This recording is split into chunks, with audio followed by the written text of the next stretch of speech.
Processo seletivo URI. Aproveite antes que esfrie. Inscrições até o dia 8 de junho. Prova dia 13 de junho. Processo seletivo URI. Inscrições abertas. uricer.edu.br/vestibular. Faça agora e sacie sua fome de conhecimento. O que faz você escolher a escola para seu filho? O investimento? A localização? A estrutura? Não. A melhor escola para o seu filho é aquela que prepara ele para a vida. Escola de Educação Básica da URI Erechim. A melhor escola da região no Enem. A escola que acredita nos valores familiares. A escola que oferece atividades que te formam para a vida. Pois a vida é uma escola. Matrículas abertas.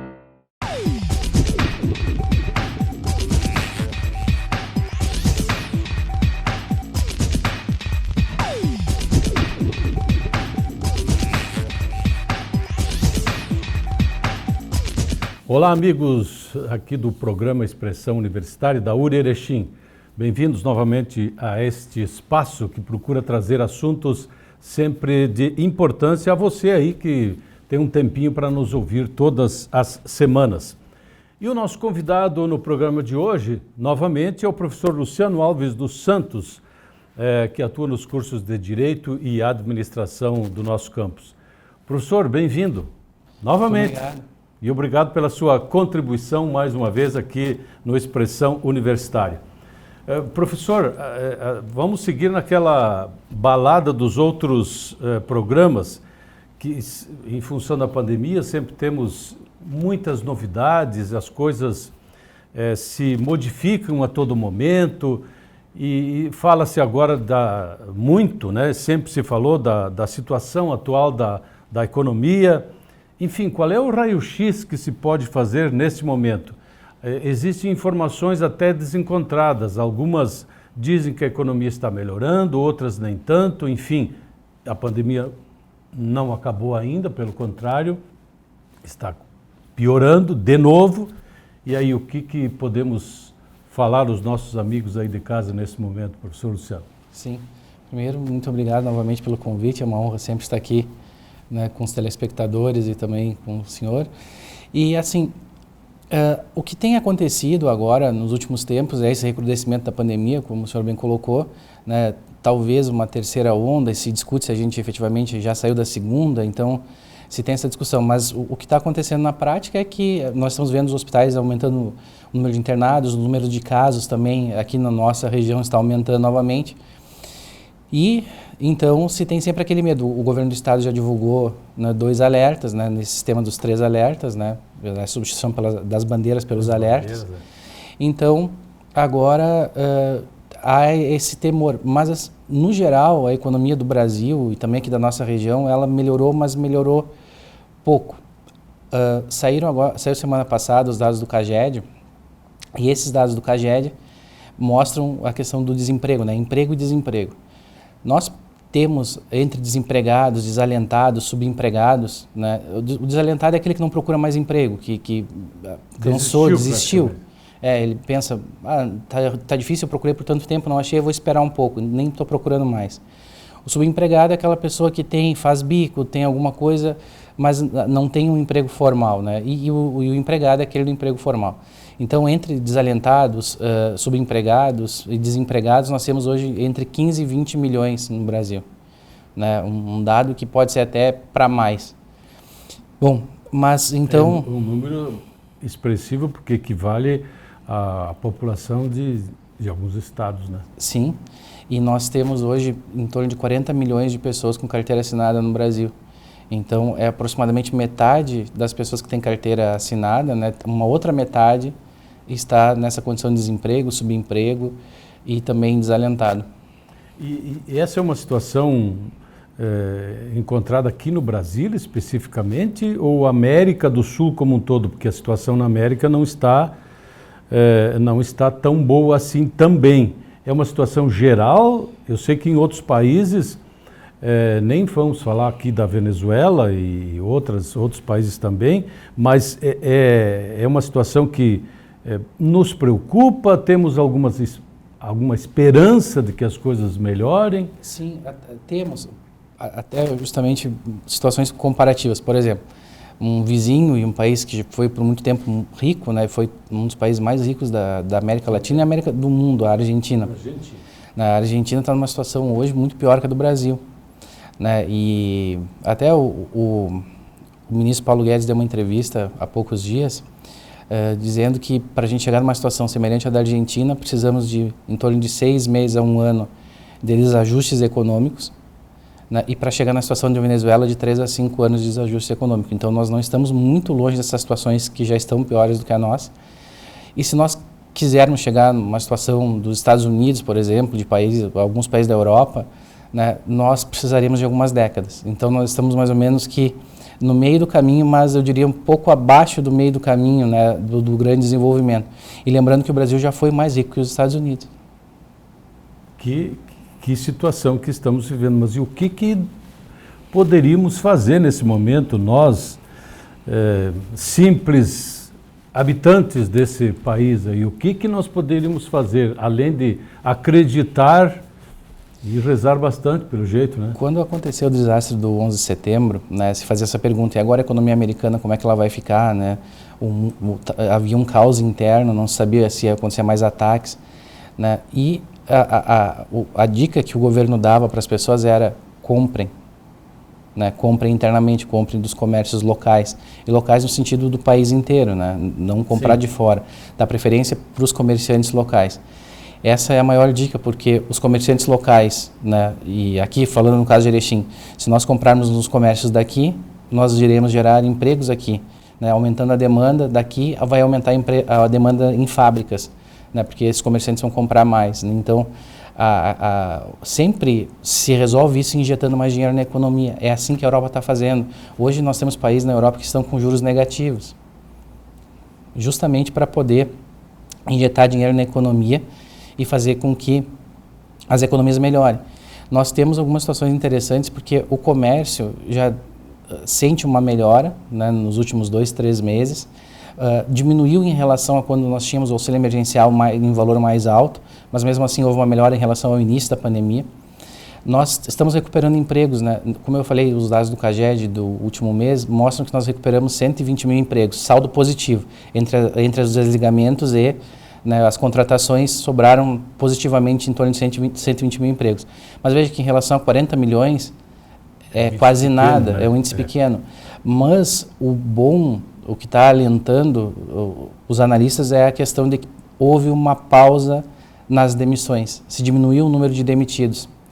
O que está sendo bom, até inclusive o governo tem feito algumas coisas importantes, que é a situação de que o governo tem feito, por exemplo, a suspensão dos contratos, né, de trabalho, que geram 4 meses de suspensão e mais 4 meses de garantia de emprego. Então as empresas estão pensando, vai melhorar e eu não vou perder essa minha mão de obra qualificada que eu tenho, porque daqui a pouco eu posso precisar, né? Então isso já demonstra que a economia melhorou um pouco, não é o que se esperava, não é aquela recuperação em V que se queria, mas já há uma certa recuperação e um vislumbre por conta da questão das vacinas, por conta da questão do número de vacinados está aumentando a cada dia, e isso fazer com que a economia volte a uma certa normalidade, né? E setores, aí as fábricas vão acompanhando o comércio, né? Em abril, por exemplo, no mês de abril nós tivemos uma situação interessante, quase não se produziu carro no Brasil, houve uma paralisação de 99,9% de produção de carro no país, mas agora já há uma retomada de algumas fábricas, a questão da alimentação, né, sempre seguiu, e algumas fábricas, por exemplo, fábricas de bebidas, como vinhos, que eu observei, tiveram um aumento das vendas na pandemia. Então, a pandemia, como eu já falei em outro momento, não foi ruim para todo mundo. Teve setores que cresceram na pandemia. Mas o que está mais afetado, que talvez demore mais um pouco para se recuperar, é o setor de serviços, justamente porque o setor de serviços tem mais contato humano, né? E pelo que o senhor está falando, realmente, o segredo é gerar empregos para que a roda gire. Sim. Né? Só que existem muitas oportunidades no meio dessa pandemia. O que o senhor apontaria? Eu sei que a gente já comentou isso outras vezes. Sim. Mudou alguma coisa nesse cenário? Não. Ou alguma... existe uma luz no fim do túnel com relação a isso? Eu sei que ensino não pode parar de jeito nenhum, né? Porque formação é fundamental. Muito interessante isso, e até isso está sendo fomentado pelo governo agora com a criação do BIC, né, e do BIP, né, que são programas que se dê cursos, né, para qualificação para pessoas mais jovens, né, que estão no mercado de trabalho normalmente nos primeiros empregos, sem tanta qualificação profissional, para essas pessoas se manterem no mercado de trabalho. E se está dando uma ajuda, né, de custo, o governo quer dar, tem que ainda se implementar, de R$300 por parte do governo, R$300 por parte da empresa, para se fazer cursos. Mas vai se fazer uma coisa agora que é muito interessante, talvez mais inteligente do que se fazia antigamente, para as empresas, né? O governo, normalmente, quando fazia isso, desde os anos 90, nós temos essa questão dos treinamentos, né? Do seguro-desemprego, por exemplo, né? Que para a pessoa que não está conseguindo um emprego, ela pode fazer um treinamento, né? Para receber o seguro-desemprego. Bom, agora, normalmente esses treinamentos eram feitos fora da empresa, né? Eram feitos em instituições que, às vezes, não supriam o que a empresa precisava. E agora se está querendo fazer esses treinamentos que podem ser dados por um supervisor da empresa, por exemplo, ou pode ser dado por um consultor, ou, por exemplo, no nosso caso a universidade pode ser contratada para prestar esses cursos, mas eles vão ser desenvolvidos dentro da empresa e com a supervisão da empresa. Mas para preencher uma necessidade da empresa, porque às vezes nem sempre treinar fora significa resolver o problema da empresa. Isso, por isso que eu disse. E a solução tem que ser imediata, claro. Não é esperar daqui uns meses. Isso, por isso que eu disse que essa solução parece mais inteligente, porque justamente ela vai direto ao ponto, né? A pessoa vai já sair dali efetivamente pronto para trabalhar naquilo que está dando treinamento. Eu me lembro de alguns anos atrás, e que continua certamente, em outro ritmo talvez, em uma outra realidade, mas quando se falava muito em qualidade, treinamento na área de qualidade. E o importante e o necessário para a empresa era resolver aquele gargalo que estava atrapalhando a produção. E eu acredito que essa é uma iniciativa inteligente e certeira, digamos assim, para resolver isso, porque para a empresa isso gerava custos também. Né? Tu fica parado, não produz, então a partir disso a empresa pode agilizar o seu processo de produção. Com certeza, e cada vez mais investimento em compliance, né, em cumprir as regras, em se determinarem regras, e esse funcionário tiver cada vez mais capacitado para poder cumprir essas regras, porque não basta eu estabelecer regras na empresa, né, se aquele funcionário não consegue alcançar aquele padrão que eu estou exigindo. Né? E se esse funcionário estiver treinado na empresa A e depois, por qualquer motivo, ele sair e for para a empresa B também vai ser beneficiada. Então, o mercado como um todo se beneficia com esse tipo de treinamento, esse tipo de iniciativa. Perfeito. E como é que as pessoas, os trabalhadores, quem está dentro da empresa, a própria empresa está encarregada de divulgar isso? Ou o senhor pode anunciar, por exemplo, em que áreas isso estaria mais propenso a acontecer? Estão se desenvolvendo, né, os projetos, mas a tendência é que a empresa que vai procurar, né, na verdade, assim, normalmente vão ser os funcionários que vão dizer que estão precisando de treinamento, normalmente é assim, né, ouvindo as pontas que a gente descobre, normalmente por pesquisas, né, se descobre se esse funcionário precisa ou não precisa de treinamento, se ele está sentindo falta. Ou se a empresa, às vezes, vai criar um setor novo, um projeto novo, ela vai sentir que vai precisar treinar. Então, essa iniciativa vai partir da empresa, né, solicitando ao governo esse apoio, né, porque, como eu falei, vão ser duas partes, né, uma parte que a empresa aporta capital, outra parte que o governo aporta capital. E uma situação também bastante interessante é que agora, como nós falamos na outra vez que eu estive aqui, o governo está promovendo mais crédito, né? E nós temos uma taxa de juros que subiu um pouco, mas ainda está baixa, né? Comparado com a nossa história de taxa de juros. Então isso pode ser muito interessante, porque esses apoios financeiros que o governo estava dando de maneira direta estão sendo substituídos por empréstimos. Só que, claro, isso pode ter o efeito reverso. Se a economia não se recupera nesse tempo da carência do empréstimo, que a pessoa tem que começar a pagar, a gente só empurrou... Fica com um gargalo importante para resolver. Só se empurrou o problema um pouco mais para frente. Vira bola de neve, né? Sim. Eu não sou adivinho nem nada, não sou economista, mas acredito que o grande gargalo, o grande problema das empresas hoje está em fazer com que os seus funcionários entendam e compreendam melhor a tecnologia hoje empregada. Então, acredito que é através dessa tecnologia que se vai encontrar soluções. Sim. Então, quando se fala em tecnologia, informática, etc., nessa área de... O senhor sabe que sim e não também, porque muitas vezes, quando a empresa está dando muito dinheiro, não se para pensar nos processos da empresa. E por vezes se consegue... Está dando certo. E por vezes a gente consegue economia nesses momentos de crise e que consegue dar um ganho muito mais alto depois, quando a economia se recupera, porque se para pensar os processos. Então, a inovação não se dá tão somente com implementação de inteligência artificial, machine learning, né, aprendizado de máquina, esse tipo de coisa. Também é muito útil. Mas parar, rever os processos, ver se a gente não está fazendo de forma mais cara ou de forma... mais ineficiente determinado processo, isso pode também gerar lucro para a empresa. Então, por vezes, nós não precisamos fazer um gasto, né, um investimento em mais informatização, inteligência artificial no primeiro momento para se já ter retorno. Né? Simplesmente parar para analisar o processo, né, desenhar o processo, né? E tem desenhos hoje que, por exemplo, que se tem trabalhado, até os órgãos públicos têm feito isso, que são as questões de economia de energia elétrica, economia de água, economia de tempo no processo, né, de análise. Hoje se trabalha muito com design thinking, né, de se pensar o processo, né, e se achar na saída dessa análise, né, do desenho, do processo, como é que se pode fazer para resolver um problema, né, da empresa de uma maneira inovadora. Então se saem de ideias que são abstratas e até um pouco, às vezes até engraçadas, né, quando se coloca no papel, mas que depois se pensa, muito bem, como é que eu poderia fazer isso? E aí depois dessa análise se chega a uma situação muito mais criativa e na maioria das vezes muito mais econômica. Bom, eu sei que a solução para isso tudo envolve também conhecimento.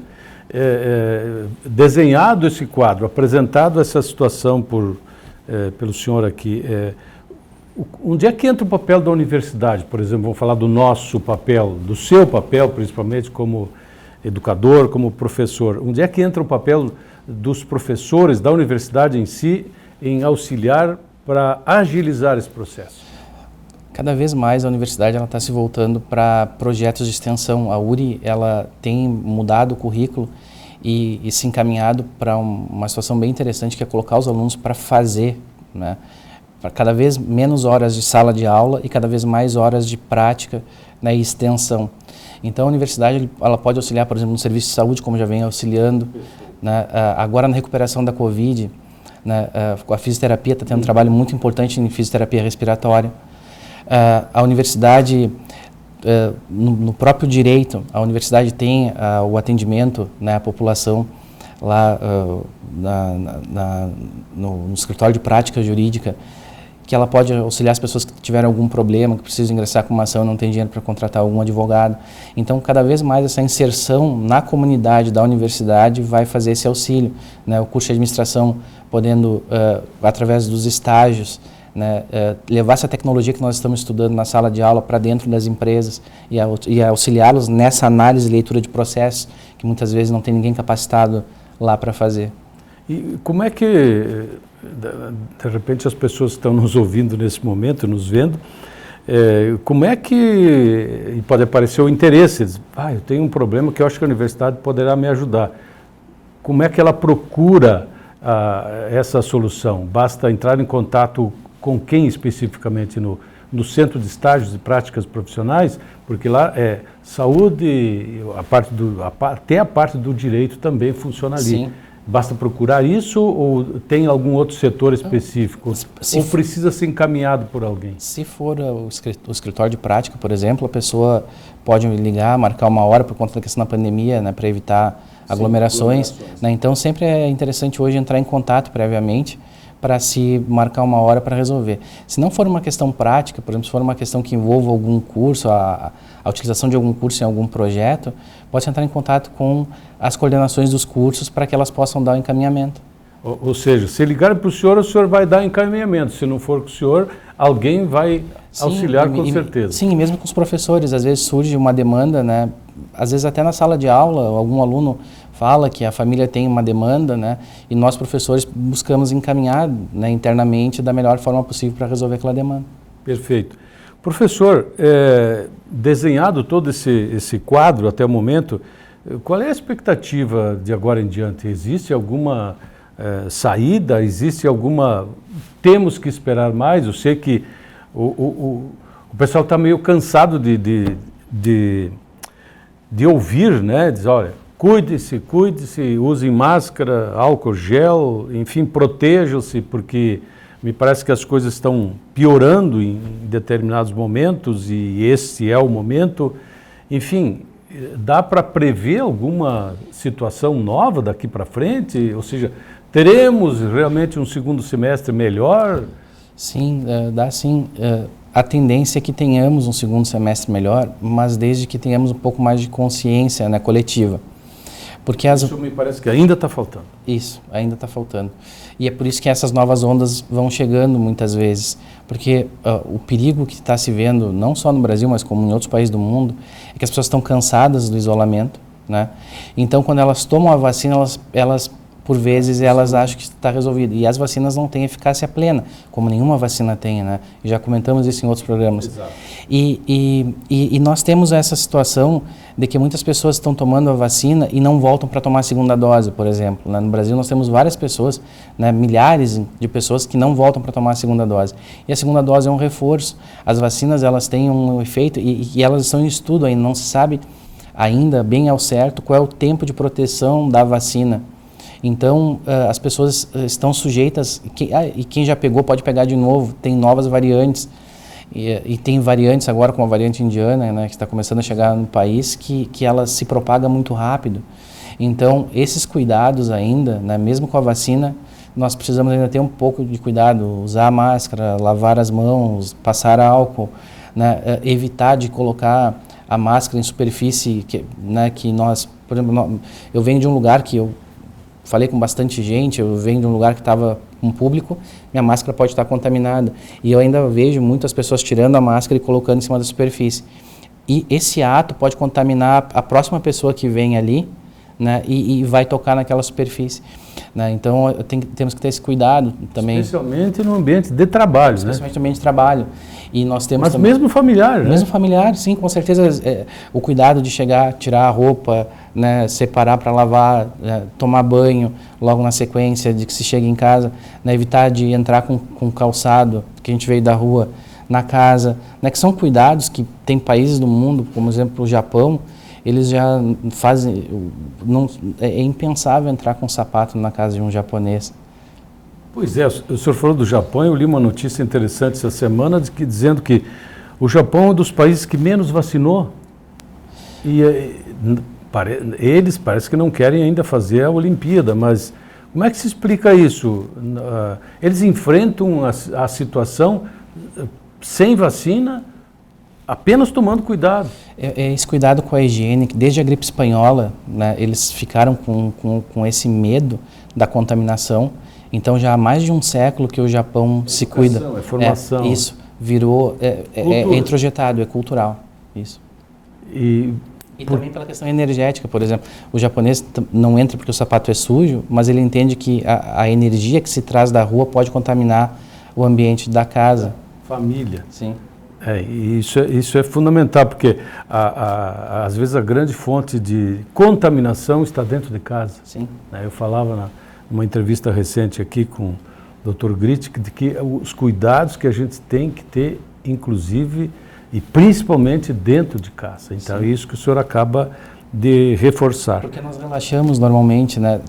Acidente de carro é uma coisa muito interessante, que muitos acidentes se dão quando a pessoa está chegando ou saindo de casa. Exato. Que é um momento mais relaxado. Da mesma forma, essa questão do acidente em relação à transmissão do coronavírus, quando nós chegamos na nossa casa, de volta do ambiente externo, é que a gente relaxe e isso pode ser crucial.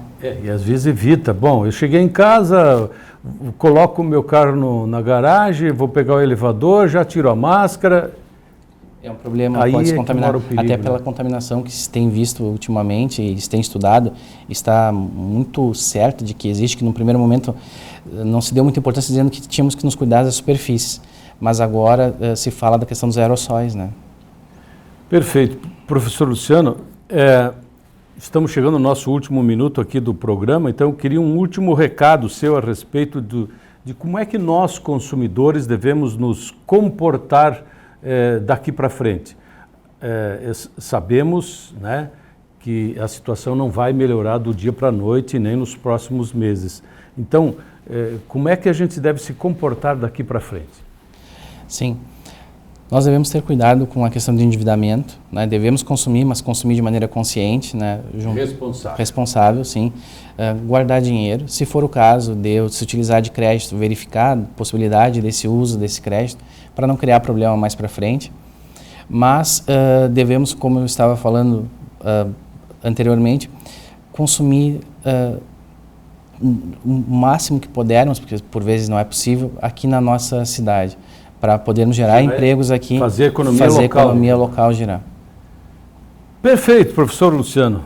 Agradeço mais uma vez a sua participação aqui no Expressão Universitária. Acredito que o seu recado sempre é importante para nos vislumbrar, né, e desenhar um quadro mais alvissareiro, como se diz no jargão popular aí, para que a gente enfrente a situação com um pouco mais de tranquilidade. Grato mais uma vez e pode ter certeza que mais adiante a gente volta a lhe convidar para voltar no nosso espaço aqui. Muito obrigado. Ok? Estou à disposição. Ok, professor, grato pela sua atenção mais uma vez. Aí a você aí de casa que semanalmente nos prestigia, igualmente o nosso abraço e obrigado pela audiência. Até a semana que vem.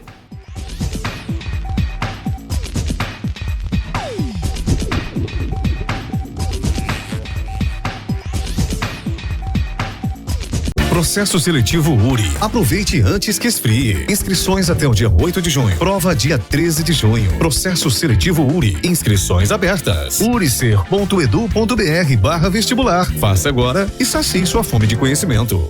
O que faz você escolher a escola para seu filho? O investimento? A localização? A estrutura? Não. A melhor escola para o seu filho é aquela que prepara ele para a vida. Escola de Educação Básica da URI Erechim. A melhor escola da região no Enem. A escola que acredita nos valores familiares. A escola que oferece atividades que te formam para a vida. Pois a vida é uma escola. Matrículas abertas.